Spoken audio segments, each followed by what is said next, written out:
Hello students, welcome back again in Kiran Biology and we have actually started the human reproduction of class 12 और उसमें हम लोगों ने mainly just उसके introduction को देखा था। साथ ही साथ हम लोगों ने जो मेल और फीमेल बॉडी में जो जितने भी तरह के रिप्रोडक्टिव ऑर्गन्स होते हैं वो सारे रिप्रोडक्टिव ऑर्गन्स के हम लोगों ने दो कैटेगरीज देखे थे। एक जिसमें प्राइमरी सेक्स ऑर्गन और जो बाकी है वो सेकेंडरी सेक्स ऑर्गन हम लोगों ने देखे and also we have started the first male reproductive system जिसके अंदर हम लोगों ने टेस्टिस जो पेयर में होता है जिसको हम लोग प्राइमरी सेक्स ऑर्गन कहते हैं। इसके बाद आपका कुछ एसेसरी डक्ट्स हैं, फिर एसेसरी ग्लैंड्स हैं और फिर आपका external genitalia as a male copulatory organ. तो अब हम लोग क्या करेंगे कि हर एक कंपोनेंट्स को थोड़ा डिटेल से देख लेते हैं। ठीक है, तो यहाँ हम लोग एनसीईआरटी को तो देखेंगे ही, उसे तो नहीं छोड़ सकते हम लोग, लेकिन कुछ बियॉन्ड द एनसीईआरटी जो कुछ बेसिक्स हैं जो आपके मेडिकल एंट्रेंस में आपको हेल्प करेंगे, ठीक है, वो भी हम लोग थोड़ा यहाँ पर देख लेते हैं। तो चलिए स्टूडेंट्स स्टार्ट करते हैं हम लोग आज का सेशन मेल रिप्रोडक्टिव सिस्टम में टेस्टिस के साथ। तो यहाँ पे हम लोग जो है वो टेस्टिस के बारे में हम लोग देखने वाले हैं। ठीक है, तो सबसे पहले यहाँ पे हम लोग टेस्टिस के स्पेलिंग में देख लें, क्योंकि यहाँ पे आपको दो तरह के स्पेलिंग्स देखने को मिलते हैं। एक जो हमने लिखा है टेस्टिस TESTIS और एक जो है ना वो होता है आपका TESTES। तो यहाँ पर ई और ये आई का डिफरेंस यहाँ पर देखने को मिलता है। तो क्या ये दोनों ही में से कोई एक गलत है? नहीं, ये दोनों ही करेक्ट हैं। बस फर्क इतना है कि ये वाला जो आपका स्पेलिंग है, हम जब दोनों टेस्टिस को एक साथ रिप्रेजेंट करना चाहते हैं इट मीन्स की प्लूरल, तो हम ये वाला स्पेलिंग यूज करते हैं। वहीं पर अगर ये IS वाला है तो हम समझ आते हैं कि एक सिंगल टेस्टिस की बात की जा रही है, इट मीन्स की सिंगुलर। ठीक है, सिंगल। तो फ्रेंड्स ये तो क्लियर हो गए कि आपका ये टेस्टिस ESO या ISO दोनों सेम है और बोथ आर करेक्ट। बस फर्क कितना है, सिंगुलर एक है तो एक आपके प्लूरल है। चलिए आइए हम साथ ही साथ इस टेस्टिस के कुछ अनदर नेम को भी देख लें। यहाँ पर टेस्टिस को हम लोग अनदर नेम के, तो यहाँ पे हम लोग लाइक टेस्टिकल्स कह सकते हैं। यहाँ पर ये टेस्टिकल्स एक और भी अलग नाम है जो टेस्टिस को रिप्रेजेंट करने के लिए हम लोग यूज करते हैं। तो यहाँ पर टेस्टिस को हम लोग टेस्टिकल्स से भी कह सकते हैं। ये तो हो गए टेस्टिस के नेम। ठीक है, चलिए अब हम लोग टेस्टिस के बारे में जानेंगे क्या है ये। तो let us discuss first NCERT. See what is written about the testes. The testes are situated outside the abdominal cavity within a pouch that is called scrotum. So scrotum is what? Scrotum is basically a muscular a muscular bag-like structure, or we can say muscular pouch-like structure which holds the testis. For example, आप यहाँ पर देख सकते हैं, this is the scrotum and inside the scrotum the testes are located. So this is the testis and the red color represents the scrotum. ये तो हो गए टेस्टिस के लोकेशन के बारे में। Now we will see what is the meaning of this abdominal cavity. It means outside the abdominal cavity. ठीक है, चलिए इस मीनिंग को हम लोग अच्छे से समझ लेते हैं। ये देखिए, ये जो आपका पहले हम लोग ड्रॉ कर लेते हैं एक एब्डोमिनल कैविटी। तो ये हमारा हो गया एब्डोमेन का रीजन। ठीक है, ये हमारा एब्डोमेन रीजन हो गया। एब्डोमेन का मतलब यहाँ पे हमारा हो गया हमारे स्टमक वाले रीजन जो है हम इसे एब्डोमेन रीजन यहाँ पे कहते हैं। स्टमक के बिलो वाला जितना भी रीजन है हम सब इसे एब्डोमेन कहते हैं। जैसे हमारा urinary system, kidney abdomen region में लोकेटेड है। ठीक है, चलिए।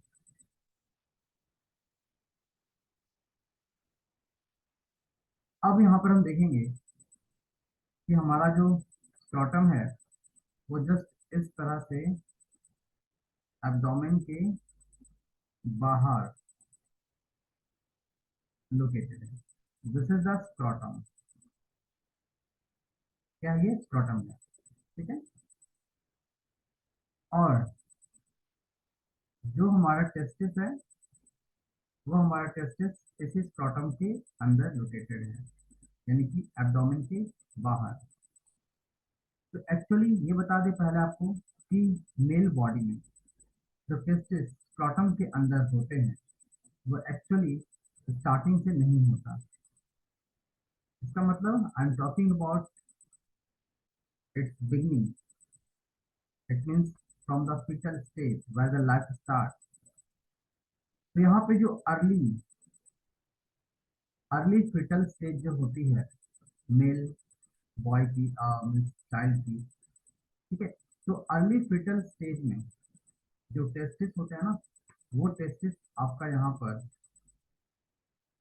एब्डोमेन कैविटी के अंदर, जैसे कि यहाँ पर एब्डोमेन है, ये तो इस एब्डोमेन कैविटी के अंदर ये देखिए आपका टेस्टिस लोकेटेड है। At the time of development, जब ऑर्गन्स की डेवलपमेंट होती है तो टेस्टिस की भी डेवलपमेंट होगी। और ये टेस्टिस जो है बेसिकली अर्ली फीटल स्टेज में एब्डोमेन कैविटी के अंदर आपकी डेवलप होती है। लेकिन अब क्या है कि अगर ये टेस्टिस इस एब्डोमेन कैविटी के अंदर रह जाएं तो प्रॉब्लम क्या हो जाएगी? तो प्रॉब्लम ये हो जाएगी कि जैसे कि हम लोग को पता है कि टेस्टिस का जो काम है वो है आपका गैमेट्स बनाना। इट मीन्स आपका जो है ना वो स्पर्म्स बनाना। और स्पर्म बनाने के लिए जो टेम्परेचर रेंज होनी चाहिए वो होना चाहिए आपका 2 to 2.5 degree Celsius less than the normal normal body temperature.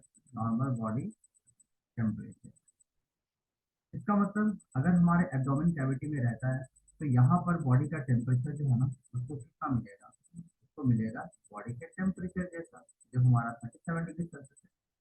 और यहाँ पे स्पर्म को बनने के लिए कितना चाहिए? तो ये नॉर्मल बॉडी टेम्परेचर से 2 या 2.5 डिग्री सेल्सियस कम होना चाहिए, उससे इतना कम होना चाहिए।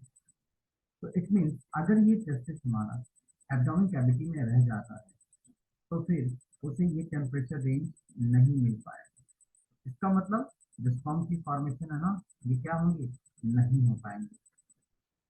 तो फिर हमारा पूरा रिप्रोडक्शन का मैकेनिज्म ही फेल हो जाएगा।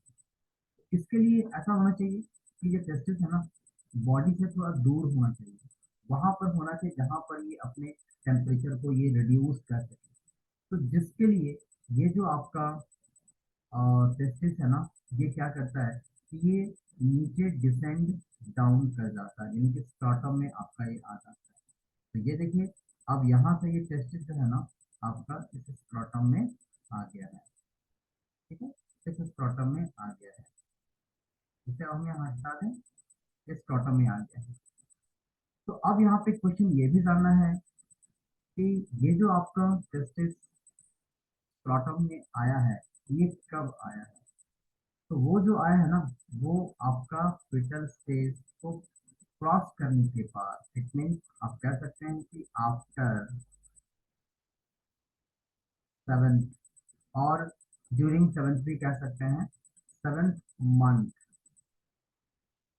Of the foetus. जब ये फीटस की 7th मंथ हो जाती है तो ड्यूरिंग दैट पीरियड ये जो टेस्टिस है वो एब्डोमेन कैविटी से बाहर निकलकर स्ट्रॉटम में आपका डिसेंट उतर जाती है।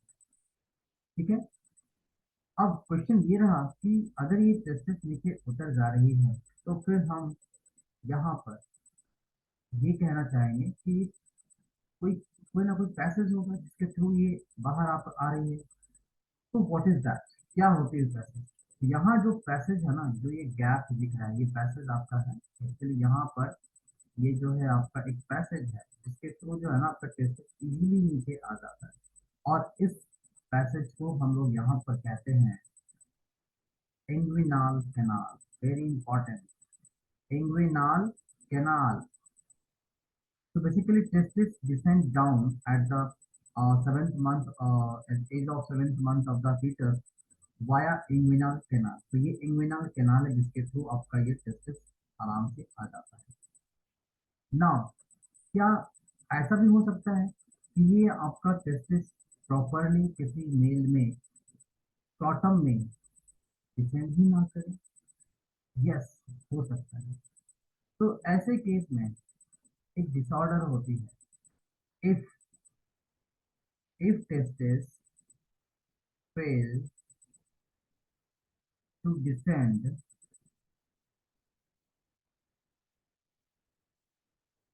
into scrotum, then there is a disorder, and the name of that disorder is cryptorchidism. Cryptorchidism. Yes. So this is the actually name of disorder, and जो concerned male होगी ना, that will be sterile. They are not able to produce their gametes. तो ये हो गया decent, अगर ऐसा हुआ नहीं तो। और जनरली ये सेवेंथ मंथ में डिसेंट हो जाती है वाया इम्यूनल कैनाल। तो यहाँ पे जो है ना टेस्टिस का लोकेशन क्या हो गया? नाउ वी कैन से ना this is the outside of the abdominal cavity, क्योंकि एब्डोमिनल कैविटी यहाँ पर है और ये आपका एब्डोमेन से बाहर आ रहा है। तो ऐसे टेस्टिस को हम यहाँ पर कहते हैं एक्स्ट्रा एब्डोमिनल। ये एक्स्ट्रा एब्डोमिनल हो गए टेस्टिस, क्योंकि ये एब्डोमेन से बाहर की तरफ। ये तो ह्यूमन बीइंग के लिए हो गया। अब आइए हम देखते हैं क्या ऐसा भी कोई एनिमल होगा जिसमें ये टेस्टिस परमानेंटली एब्डोमिनल कैविटी में रह जाए। यस, ऐसा भी आपका यहाँ पर है एनिमल जिसमें ये आपका टेस्टिस जो है ना परमानेंटली जो है उसके एब्डोमिनल कैविटी में रह जाता है। जैसे वो क्या है, तो आइए देखते हैं हम लोग।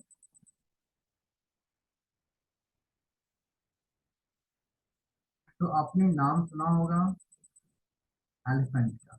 यस, एलिफेंट के नाम आपने सुने होंगे ना। यस। तो अगर हम बात करते हैं एलिफेंट की, and some aquatic mammal like whale और डॉल्फिन, ठीक है, aquatic mammals. So these are the some animals in which the testis is located inside the abdomen cavity permanently। यानी कि टेस्टिस जो है ना, जो टेस्टिस होंगे ना, वो आपका प्रेजेंट होंगे इन द एब्डोमेन कैविटी, जिसके एब्डोमेन रीजन में परमानेंटली, कभी बाहर आएंगे ही नहीं, परमानेंटली रह जाएंगे। इसका मतलब कि ये हो गए कुछ ऐसे एनिमल जिसपे टेम्परेचर की कोई फर्क नहीं पड़ता हो, टेम्परेचर की ऐसे रिक्वायरमेंट नहीं पड़ती है, उसके बॉडी में रहकर ही उसके बॉडी में स्पर्म यानी मेल गैमेट बन सकते हैं। तो इसके लिए टेस्टिस को इतनी मेहनत करने की जरूरत नहीं पड़ती, उसे नीचे बाहर आना ही नहीं पड़ता है, जबकि उसी जगह पे रह के एब्डोमेन के अंदर ही अपना काम कर सकते हैं। तो ये हो गया ऐसे एनिमल जो बेसिकली जिसमें टेस्टिस एब्डोमेन में, तो हम इसे ना इंट्रा एब्डोमिनल कह सकते हैं।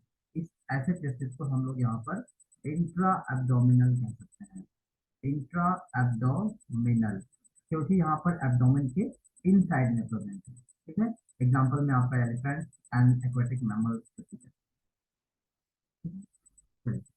हम अब एक अलग टाइप के एनिमल्स की बात करते हैं जिसमें ये जो टेस्टिस है ना, ये कभी एब्डोमेन में तो कभी एब्डोमेन से बाहर, फिर से वापस एब्डोमेन में, फिर से एब्डोमेन से बाहर, यानी ये अंदर बाहर होते रहते हैं। तो ये किस तरह के एनिमल्स के लिए होते हैं, आइए इसको जानते हैं। तो बेसिकली यहाँ पर ऐसे एनिमल्स जनरली सीजनल, यानी कि जो ब्रीडिंग करते हैं ना, सीजनल ब्रीडर जो होते हैं, तो ये बेसिकली सीजनल ब्रीडर के लिए होते हैं। सीजनल ब्रीडर जो किसी पर्टिकुलर सीजन में अपना ब्रीडिंग करते हैं, तो सीजनल ब्रीडर जो एनिमल होते हैं, वैसे एनिमल के लिए, फॉर एग्जांपल यहाँ पर आप bat is the most common, rat भी लिख सकते हैं। तो ये बैट, रैट, ये सब में क्या होती है ना, कि जो टेस्टिस होती है, जो आपका ब्रीडिंग सीजन होगा ना, उस टाइम ये बाहर आएंगे, यानी कि आउटसाइड। आउटसाइड कब रहते हैं आउटसाइड?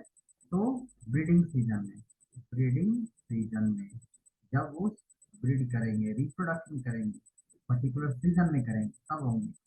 अदरवाइज फिर से ये जो है ना आपका इनसाइड हो जाएंगे, यानी कि आपका फिर से एब्डोमेन के अंदर आ जाएंगे, जब आपका ब्रीडिंग सीजन नहीं रहेगा। No, no breeding season. ठीक है, तो यानी कि टेस्टिस जो है आपका ब्रीडिंग सीजन में एब्डोमेन से बाहर आ जाएंगी, स्क्रॉटम में। और जब ब्रीडिंग सीजन नहीं रहेगा, तो इन दैट टाइम ये टेस्टिस एब्डोमेन में वापस चले जाएंगे। तो ये हो गए तीन तरह के टेस्टिस। इसे भी हम यहाँ पर इंट्रा एब्डोमिनल टेस्टिस के कैटेगरी में रख सकते हैं, बट ये परमानेंटली नहीं है, ये टेम्पोररी है, अंदर बाहर होता है। ठीक है, तो ये हो गए आपका कुछ डिफरेंट टाइप्स ऑफ टेस्टिस और कुछ डिफरेंट टाइप्स ऑफ एनिमल्स के बारे में, जिसमें टेस्टिस कभी एब्डोमेन के अंदर, कभी एब्डोमेन के बाहर, इस तरह से होते हैं। चलिए, तो ये हो गया आपके सेंटेंस का मतलब। Next, the scrotum help in maintaining the low temperature of the testis, that is 2 to 2.5 degree lower than the normal internal body temperature, that is necessary for spermatogenesis. What is spermatogenesis? Simply, this is the process of a sperm formation. Sperm formation. Now, the function of scrotum, we can say it acts as thermoregulator. Thermoregulator. Why? Because it maintains the temperature range which is necessary for the sperm formation. चलिए यहाँ तक clear है। Next, in adults, each testis is oval in shape. It means what is the shape of the testis? That is oval in shape, and the length is about 4 to 5 centimeters, and width is about 2 to 3 centimeters. So this is the dimension, the measurement of that each testis. Now let's see the next one. The testis is covered by a dense covering. So what is the dense covering? What is the name of that dense covering? That is tunica albuginea. Albuginea. Albuginea.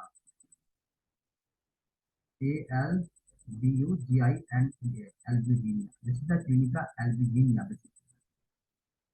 And again in the next, each testis, अब देख सकते हैं यहाँ पे testis में I S लिखा हुआ है, सिंगल।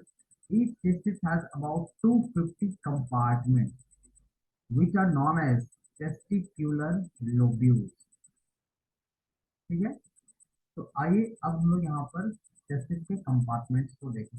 ऐसे हम यहाँ पर भी देख सकते हैं, इसका मतलब जो टेस्टिस हम लोगों की है, तो हर टेस्टिस में यहाँ पर बहुत सारे कंपार्टमेंट्स बने हुए रहते हैं। ठीक है, बहुत सारे पार्टिकल्स रहते हैं इसमें, और इसमें से हर एक पार्टीशन को, हर एक लोब्यूल्स को यहाँ पर हम लोग क्या नाम देते हैं?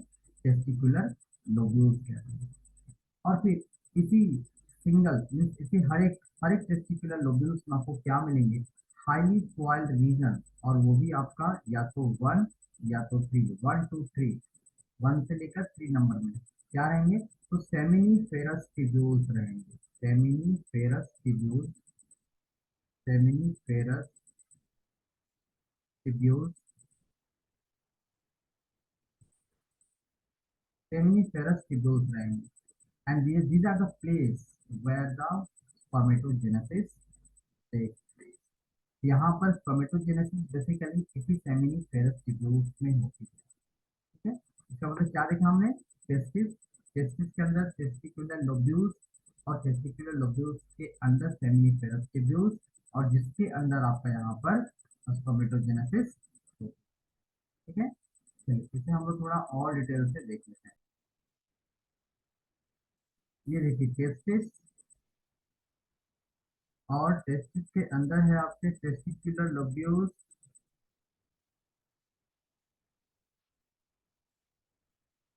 और हर एक टेस्टिकुलर लोब्यूल्स में आपका सेमिनिफेरस ट्यूब्यूल्स,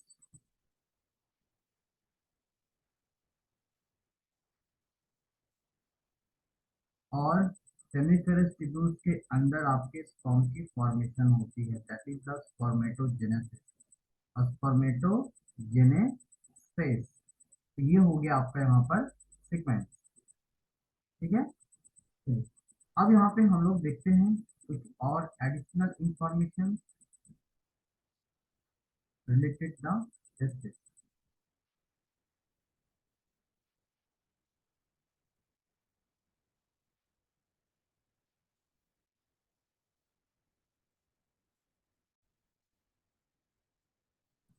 ओके, चलिए हम देखते हैं एडिशनल इंफॉर्मेशन। तो यहाँ पर हम देखेंगे कि अगर हम यहाँ पर एक टेस्टिस, और पहले स्क्रॉटम बना लेते हैं हम लोग। ये हो गया स्क्रॉटम, और यहाँ पे आपका जो है ना एक सेप्टम होती है, जो स्क्रॉटम को टू पार्ट में डिवाइड करती है। इसके बाद यहाँ पर देखेंगे तो हमारा ये टेस्टिस यहाँ पर आपका लोकेटेड है, एक सिंगल टेस्टिस यहाँ पर है, और ये एक अनदर टेस्टिस है। दो टेस्टिस यहाँ पे होंगे, तो let's write the testis, testis, and this is the scrotum, so this is right scrotum.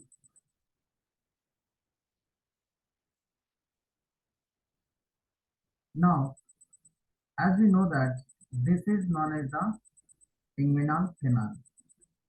तो जब ये आपके टेस्टिस एब्डोमेन कैविटी से बाहर आ जाती है ना, तो बाहर आ जाने के बाद स्क्रोटम में आने के बाद यहाँ पर इसको सपोर्ट की जरूरत पड़ती है। ठीक है, ताकि ये एक मैकेनिकल सपोर्ट इसको मिलता रहे किसी से, और ये ठीक अपने पोजीशन को बनाए रख सके। तो जिसके लिए यहाँ पर कुछ डिफरेंट टाइप्स ऑफ मसल्स होते हैं। तो वो मसल्स के बारे में जानने वाले हैं कि what type of muscles are present inside the testis to support, inside the scrotum basically to support the testis. और यहाँ पे कुछ मसल के अलावे एडिशनल कुछ और भी स्ट्रक्चर प्रेजेंट। तो सबसे पहले स्टार्ट करते हैं हम लोग इंग्विनाल केनाल से, कि आखिर उस इंग्विनाल केनाल का क्या हुआ, जिस इंग्विनाल केनाल के थ्रू टेस्टिस जो है ना आपका डिसेंड होकर स्क्रॉटम में आया। तो यहाँ पर हम देखेंगे कि ये इंग्विनाल केनाल से, तो जैसे ये टेस्टिस बनी हुई है, तो टेस्टिस से हम यहाँ पर अगर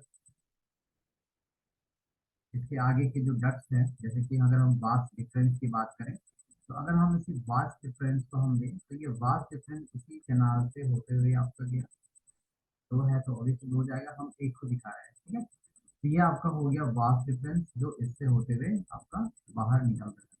ठीक है, नेक्स्ट यहाँ पर इसी कैनाल से होते हुए ब्लड के वेसल्स आते हैं, तो यहाँ पे आर्टरीज भी आएंगे ऑब्वियसली, और आर्टरीज के साथ साथ यहाँ पर ब्लड को ले जाने के लिए वेन्स भी present। तो ये देखिए वेन्स, देखिए वेन्स कुछ इस तरह से टर्न करता हुआ आता है, इसके रीजन है यहाँ पर क्यों ऐसा होता है। ठीक है, तो ये आर्टरीज हो गए, ये वेन्स हो गए। साथ ही साथ यहाँ पर हम देखेंगे तो यहाँ पे एक क्रीमास्टर मसल प्रेजेंट होती है। ठीक है, यहाँ पर इस जगह पे एक टाइप का मसल रहता है, इसे हम लोग यहाँ पर क्रीमास्टर मसल कहते हैं। तो अब ये सारा कुछ मिलकर एक कॉर्ड जैसे स्ट्रक्चर को बना लेता है। सारा ये मिलकर एक आपका जो है ना ये कॉर्ड जैसे स्ट्रक्चर को बना लेता है। ये देखिए कॉर्ड जैसा स्ट्रक्चर बन गया ये वाला। तो ये जो कॉर्ड लाइक स्ट्रक्चर बन गया ना, now this is known as spermatic cord.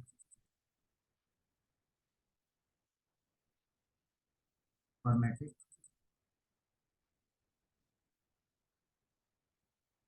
Spermatic cord.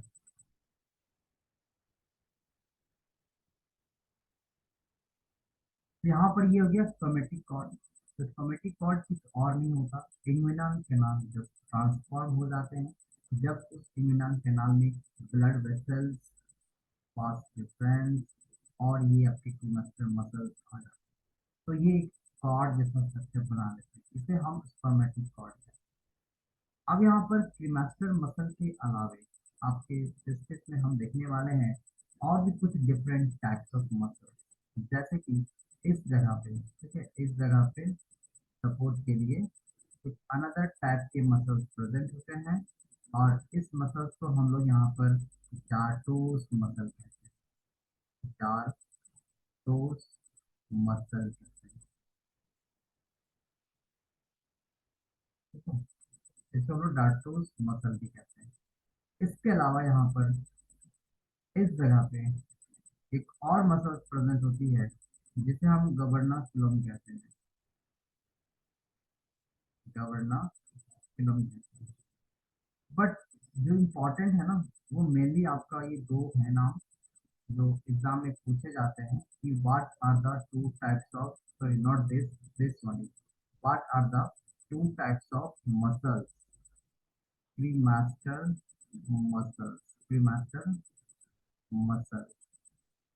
तो ये आपका याद रहना चाहिए आपको, क्रीमास्टर मसल्स, जाटोस मसल्स, ये दो ऐसे मसल्स हैं जो मेनली आपका यहाँ पर टेस्टिस को सपोर्ट देने का काम करते हैं। बट एनसीईआरटी में आपका बेसिकली इसके बारे में कुछ बताए नहीं गए हैं, लेकिन आपको ये एडिशनली थोड़ा बहुत तो जानना पड़ेगा, ठीक है। वैसे भी एनसीईआरटी में तो ज़्यादा कुछ नहीं दिए रहते हैं, तो उतना से काम नहीं चलने वाला, थोड़ा बहुत आपको थोड़ा अलग से एफर्ट लगाना पड़ेगा, थोड़े और डिटेल्स, थोड़ा डीप नॉलेज आपको लेनी पड़ेगी, तभी आप जो है थोड़ा मेडिकल के लिए अपने आप को कॉन्फिडेंस फील करेंगे, ठीक है। तो ये हो गया स्पर्मेटिक कॉर्ड। तो स्पर्मेटिक कॉर्ड का काम क्या हो गया, सपोर्ट देना, ठीक है, सपोर्ट देना।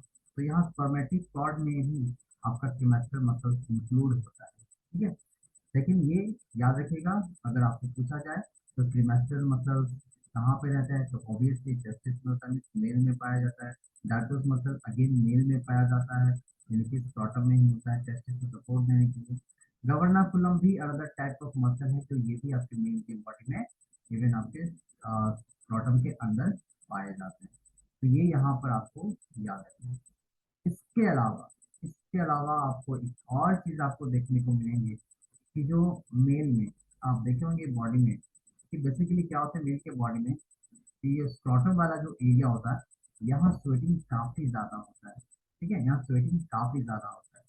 तो यहाँ पर क्या होते हैं ना, स्वेट ग्लैंड प्रेजेंट होते हैं, यहाँ पर स्वेट ग्लैंड, इसके इनर लाइनिंग में यहाँ पर ये sweat gland present, sweat gland, क्योंकि एक्चुअली यहाँ पे स्क्रॉटम का काम क्या है, थर्मो रेगुलेटर, यानी कि जो आपका स्पर्म के लिए टेम्परेचर चाहिए उस टेम्परेचर को यहाँ पर मेंटेन करना, ठीक है।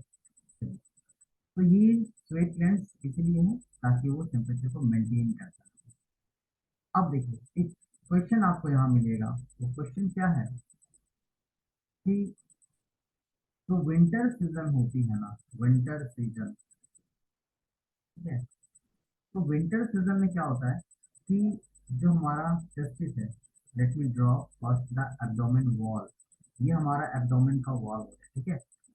तो विंटर सीजन में जो हमारे स्क्रॉटम होती है, वो स्क्रॉटम जनरली क्या होता है ना कि एब्डोमेन से काफ़ी कॉन्टैक्ट में रहता है, चिपक जाता है ना, काफ़ी ज़्यादा कॉन्ट्रैक्ट हो जाता है और उस एब्डोमेन वॉल से कॉन्टैक्ट बना लेता है। ऐसा क्यों करता है, तो ऐसा इसलिए करता है क्योंकि विंटर सीजन में हमारे इन्वायरमेंट का टेम्परेचर काफ़ी लो हो जाता है, और हम लोग को स्पर्म बनाने के लिए उस टेस्टिस को जितना चाहिए उतना ही चाहिए होता है, यानी कि 2 to 3 degree Celsius less than the normal body temperature. तो फिर उसको ज़्यादा तो कम नहीं चाहिए ना, तो उसको अगर ज़्यादा कम मिल जाए ना, तो उस केस में भी स्पर्म फॉर्मेशन नहीं हो पाएगा। इसके लिए यहाँ पर ये बॉडी से थोड़ा कॉन्टैक्ट हो जाता है, कॉन्टैक्ट बना लेता है, टच हो जाता है, जिससे कि बॉडी की हीट को ये रिसीव कर सके और अपने उस रिक्वायरमेंट को फुलफिल कर सके। सेकेंड थिंग, जब आपका ये समर का सीजन आता है, तो विंटर में होगी वो समर में भी देखने को मिलेगा। तो जब समर सीजन यहाँ पे आ जाती है, तो समर सीजन में यहाँ पे क्या होती है ना कि रिलेटेड विद एब्डोमिनल वॉल। तो समर सीजन में जो टेस्टिस जैसा कि इसके टूट गया था विंटर सीजन में, ये फिर से इससे दूर आ जाएगा, फिर से दूर ये आ जाएगा। यहाँ पर क्यों हुआ? क्योंकि बॉडी के टच में रहेगा तो इसको टेम्परेचर बहुत ज़्यादा मिलने लगेगा, तो फिर तो बॉडी का टेम्परेचर मिलने लगेगा, उस टेम्परेचर में ये तो स्ट्रॉन्ग नहीं बना पाएगा ना। तो इसीलिए अब क्या है ना कि गर्मी का समय आ गया, टेम्परेचर वैसे भी इंक्रीज हो गया है, तो उसको अब क्या करना है, बॉडी से दूर हो जाना है। तो बॉडी से दूर होने के लिए ये बॉडी से हट जाता है। तो ये जो कभी बॉडी के नजदीक आ जाता है, डोमेन वॉल, बॉडी का मतलब एब्डोमेन वॉल, ठीक है, कभी ये एब्डोमेन वॉल से दूर चला जाता है। तो ऐसा क्यों हो पाता है, किसके वजह से हो पाता है? Again very important, cremaster muscles and dartos muscles. तो ये these muscles are very important। तो ये क्रीमास्टर मसल्स और डार्टोस मसल का ही देन है, जिसकी वजह से ये ऐसा कर पाता है, कॉन्ट्रैक्ट और रिलैक्स हो पाता है टेम्परेचर को मेंटेन करने के लिए।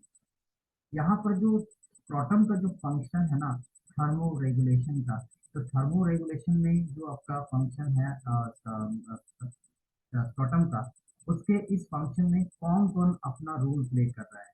अब देखिए यहाँ पे कौन कौन जो है ना वो अपना रोल प्ले कर रहा है। तो आप देख सकते होंगे कि इसके थर्मो रेगुलेशन में यहाँ पर अगर हम लिस्ट बना ले तो कौन कौन से यहाँ पर आ जाएंगे। तो आप देख सकते हैं कि पहला यहाँ पर प्रीमास्टर मसल्स अपना रोल प्ले कर रहा है, प्रीमास्टर मसल्स।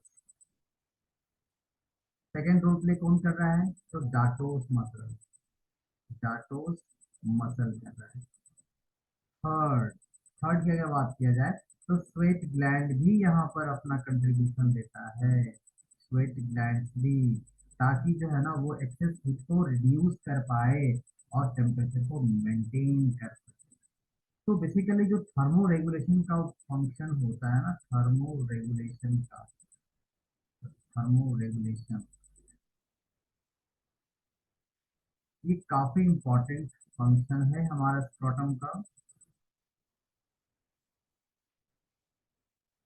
और वो स्क्रोटम इन सारे लोगों के हेल्प से कर पाता है। ठीक है, चलिए यहाँ तक फिर सबको समझ में आ गए। तो एक बार फिर से देख लीजिए स्पर्मेटिक कॉर्ड का फंक्शन, यानी सपोर्ट प्रोवाइड करना, जो आपका टेस्ट से सस्पेंड रहता है, ठीक है, सस्पेंडेड रहता है स्क्रॉटम में, तो वो स्पर्मेटिक कॉर्ड की वजह से। और क्रीमास्टर और दातुस मतलब मेनली टेस्टिस के पोजिशनिंग में हेल्प करता है, पोजिशनिंग का मतलब उसको अप डाउन करने में, ठीक है, टेम्परेचर मेंटेन करने के लिए। स्वेट ग्लैंड्स टेस्टिस के स्क्रॉटम के इनर साइड में प्रेजेंट होती है, ठीक है, वही टू रिड्यूस द टेम्परेचर। जो भी आपके गवर्नर कोलम्बी इस तरह के मसल्स है जो बेसिकली यहाँ पे आपको टेस्टिस को सस्पेंड करके रखता है स्क्रॉटम से, ठीक है। तो ये हो गए आपके टेस्टिस के बारे में। चलिए अब यहाँ पे हम लोग नेक्स्ट देखेंगे। Next we will see that each seminiferous tubule is lined on its inside by two types of cells. One of the cell is basically the male germ cell, which is basically known as the spermatogonia, and the another is the Sertoli cell, and this Sertoli cell is known as by nurse cell. Nurse cell. We will do the function of these cells. So first is male germ cell. So do you know what is the male germ cell? Simply these are the cells which are responsible for producing the male gametes in future. So these are also known as the sperm mother cell, and the shape of this cell is cuboidal, cuboidal shape। इस cuboidal shape में आपके present करते हैं, ठीक है। Next, these are technically known as the spermatogonia। Now the next one is the Sertoli cell। These cells are also known as nurse cells because they provide nutrition. They provide nourishment or nutrition to which, to whom? To basically these cube size और cuboidal size male germ cell। तो ये जो आपका nerve cell है ना, ये इसी mail germ cell को न्यूट्रिशन प्रोवाइड करते हैं। जैसे कि वो जो है ना अपना आगे का प्रोसेस कर सके। तो अभी हम देखेंगे सेमिनिफेरस ट्यूब्यूल्स पे कहाँ पर ये दोनों सेल्स प्रेजेंट है। Now, there is given something about the male germ cells. So these male germs undergo the meiotic division. Yes. यहाँ पर जो आपके मेल जर्म सेल हैं ऑब्वियसली डिवीजन करेंगे. As we know that there are two types of division, one is mitosis and the meiosis. तो यहाँ पर आपका ये मियोसिस डिवीजन होने वाला है अगर उसे स्पर्म बनाना है तो. Division then finally leading to the sperm formation, और फाइनली अपना जो है ना स्पर्म बना लेते हैं मियोसिस से. While the Sertoli cells provide nutrition to the germ cells, as I told you earlier. Now, the regions outside the seminiferous tubules, that is called the interstitial space, that contains small blood vessels along with some interstitial cells, which are known as Leydig cells mainly. So it means testis में कितने type के sales यहाँ पर मिल रहे हैं, three types के. एक हो गया male germ cell, Sertoli cell, और फाइनली लेडिक सेल या फिर इंटरस्टिशियल. लेकिन ये तीनों एक ही जगह पर प्रेजेंट नहीं होते. तो इसके लिए हम लोग पीएस ऑफ सेमिनिफेरस ट्यूब्यूल्स का डायग्राम देखेंगे, तब हम लोग समझ जाएंगे कहाँ पर कौन से सेल प्रेजेंट होते हैं. फाइनली हम लोग इस पैराग्राफ को पहले कंप्लीट कर लें. See the function of the Leydig cell is to synthesize and secrete the testicular hormone that is called androgen. And what is the name of that androgen? That is the testosterone. Testosterone, male sex hormone. And along with that, the other immunological competent cells are also present in the interstitial space to protect the testis or seminiferous tubules from any infection. ठीक है. तो आइए हम यहाँ पर PS of seminiferous tubules को देख लें कैसा है. चलिए सेमिनिफेरस ट्यूब्यूल्स में हम लोग पहले इसके बना लेते हैं. तो ये देखिए, ये हो गया आपका एक सेमिनिफेरस ट्यूब्यूल्स. यहाँ पर एक अनदर सेमिनिफेरस ट्यूब्यूल्स बना लेते हैं, एक और यहाँ पे seminiferous tubules. So these are the seminiferous tubules. Inside the or inner lining of the seminiferous tubules, some cuboidal shaped male germ cells are present.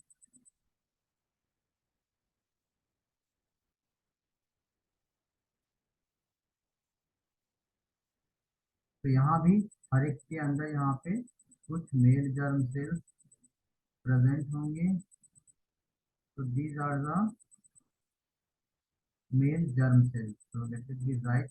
Male germ cell, which is also known as spermatozoa. Spermatozoa, ठीक है, cuboidal in shape. और same इसी जगह पे इस spermatozoa के साथ साथ कुछ टॉल शेप में स्पेशल टाइप ऑफ सेल्स भी प्रेजेंट रहते हैं. ठीक है, कुछ स्पेशल टाइप के सेल्स भी यहाँ पर प्रेजेंट रहते हैं.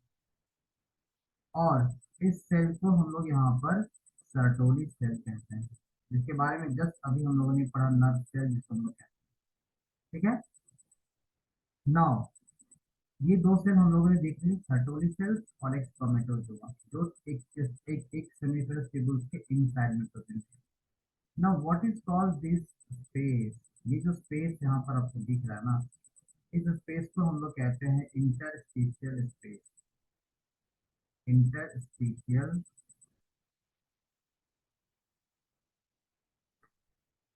स्पेस. और इस इंटरस्टिशियल स्पेस में भी कुछ सेल्स प्रेजेंट होते हैं, और ये सेल्स यहाँ पर इस तरह से क्लस्टर में प्रेजेंट होते हैं.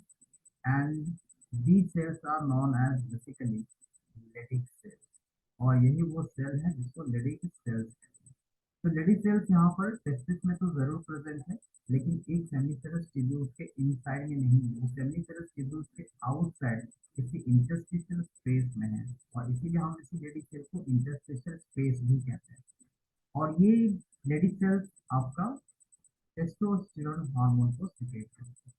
अब यहाँ पर स्टूडेंट्स एक क्वेश्चन है आपका कि टेस्टोस्टेरोन बन रहा है सेमिफेरस ट्यूब्यूल के बाहर, लेकिन चाहिए होता है आपका सेमिनिफेरस ट्यूब्यूल के अंदर। तो आखिर ये टेस्टोस्टेरोन अंदर कैसे जाएंगे? तो इसके लिए सर्टोली सेल्स का ही एक फंक्शन है कि Sertoli cells secrete androgen binding protein. Question सुन लीजिए, एंड्रोजन बाइंडिंग प्रोटीन। तो ये क्या करता है कि इस लेडी सेल के सिक्रीशन जो आपकी एंड्रोजन होती है, जिसे हम लोग टेस्टोस्टेरोन कहते हैं, तो इस एंड्रोजन को ये बाइंड करके मीन्स कॉन्सेंट्रेट कर देती है सेमिफेरस ट्यूब्यूल के अंदर। तो ये सर्टोली सेल का ही एक अनदर फंक्शन है। पहला फंक्शन तो नरिशमेंट देना होगा, नो डाउट, लेकिन उसके अलावा यहाँ पर एंड्रोजन बाइंडिंग प्रोटीन को भी सिक्रेट करना, और वो उस एंड्रोजन को जो लेडी सेल से सिक्रेट हो रही है उसको कॉन्सेंट्रेट कर देती है सेमिफेरस ट्यूब्यूल के इनसाइड में, जिससे कि स्पर्मेटोजेनेसिस स्टिमुलेट होती है। यहाँ पर सर्टोली सेल्स के दो फंक्शंस देखेंगे, अभी आगे हम लोग आगे आगे जैसे बढ़ेंगे ना, और भी सारे फंक्शंस को देखते चलेंगे। तो this is the PS of the seminiferous tubule.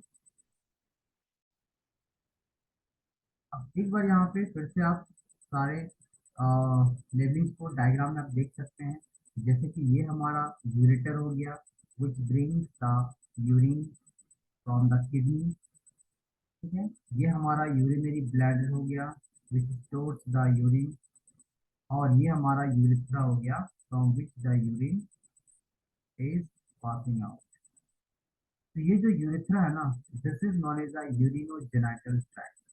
इस यूरिथ्रा को हम लोग यहाँ पर यूरिनोजेनाइटल ट्रैक्ट कहते हैं, यूरिनोजेनाइटल ट्रैक्ट, बिकॉज इसी यूरिन से आपका इसी यूरिथ्रा से बेसिकली यूरिन भी सिक्रेट होता है, फ्लो होता है, यूरिन का भी पासिंग होता है, और साथ ही साथ यहाँ पर आपका सीमेन भी पास होते हैं, इसमें समझ लीजिए स्पर्म भी पास होते हैं। तो जिसके वजह से हम यहाँ पे इसे यूरिनोजेनाइटल ट्रैक्ट कहते हैं। ठीक है, अब यहाँ पर आप देखेंगे ये जो आपके डक्ट है वास्ट डिफरेंस, ये हमारा वास्ट डिफरेंस है, जिसे हम लोग कॉमनली स्पर्म डक्ट भी कहते हैं। ये हमारा यहाँ पे हो जाएगा एपिडिडाइमिस। ठीक है, ये हमारा एपिडिडाइमिस है, इसे हम लोग एपिडिडाइमिस कहते हैं। ये हमारा टेस्टिस हो गया, ये हमारा स्क्रोटम, मस्कुलर पाउच। और यहाँ ग्लैंड के रूप में देखा जाए तो यहाँ पर आपका ग्लैंड के रूप में सेमिनल वेसिकल्स, ये हो गया जो दो के नंबर में रहती है। इसके बाद यहाँ प्रोस्टेट ग्लैंड जो सिंगल होती है, और यहाँ पर आपका बल्बो यूरेथ्रा, या इसे हम लोग काउपर्स ग्लैंड भी कहते हैं, काउपर्स ग्लैंड भी कहते हैं। तो ये भी दो के नंबर में रहती है। इसके अलावा यहाँ पे एजाकुलेटरी डक्ट काफी शॉर्ट डक्ट होती है। जब ये वास्ट डिफरेंस में, ठीक है, सेमिनल वेसिकल के डक्ट मिक्स हो जाते हैं, कंबाइंड हो जाते हैं, तब यहाँ पर आपका एक एजाकुलेटरी डक्ट की फॉर्मेशन हो जाती है। और फाइनली ये एजाकुलेटरी डक्ट जो है ना, ये आपका क्या होता है, इस यूरिथ्रा में मिक्स हो जाता है, ऐड हो जाता है। इसके बाद रहा बात एक्सटर्नल जेनेटेरिया का, तो this one is the penis, और इसके एंटीरियर पोर्शन को हम लोग यहाँ पर ग्लैंस पेनिस कहते हैं। और जस्ट ये कवर्ड रहती है एक थीन और डेलिकेट मेम्ब्रेन, जिसको हम लोग फोरस्किन या प्रेफ्यूज कहते हैं। ठीक है, तो फ्रेंड आज हम लोगों ने जो बस यहीं तक देखा है, ठीक है, यहीं तक रखते हैं हम लोग टेस्टिस में, सेमिनिफेरस ट्यूब्यूल्स के केस में भी। अब हम लोग इसके अलावा जो है अभी और भी चीज़ें हैं जो एक ही क्लास में पॉसिबल नहीं है, तो हम लोग फिर नेक्स्ट क्लास में हम लोग इससे आगे हम लोग जाएंगे। ठीक है, ओके, तब तक आप चैप्टर को थोड़ा रिवाइज करते चले, जहाँ तक आपके पढ़े हैं उसको थोड़ा देख लीजिए, और कुछ अगर प्रॉब्लम हो तो आप उसे कमेंट कमेंट कर सकते हैं। Thank you for watching.